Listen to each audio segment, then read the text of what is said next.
Adlaw nga Sabado karon mga kaigsuunan, petsasay sa bulan sa Pebrero tuig 2021. Ang pagbasa kinutlo gikan sa Ebanghelyo sumala ni San Marcos, Kapitulo 6, versikulo 30 ngadto sa 34. Namalik ang mga apostoles kang Hesus ug gisugilo nila kaniya ang tanan nilang nahimo ug natudlo. Daghan kaayo ang mga tawo nga nagpulipulig pangabot og panlakaw. Tungod niini si Hesus ug ang iyang mga tinun-an wala nay higayon bisan gani sa pagpangaon.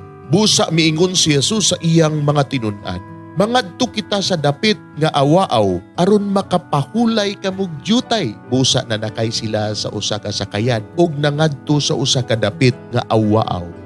Apan daghang mga tao nga nakakita sa ilang pagbiya ug nailhan dayon sila. Busa ang mga tao sa tanang lungsod nanagan paingon sa dapit nga adtuan ni Hesus ug sa iyang mga tinun-an ug nauna pagani sila pag-abot didto.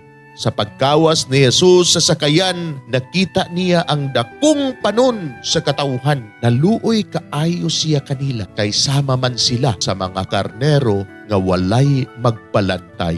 Gitudluan niya sila ug daghang mga butang. Mga igsuon, ang Ebanghelyo sa Ginoo. Daygon ikaw o Kristo.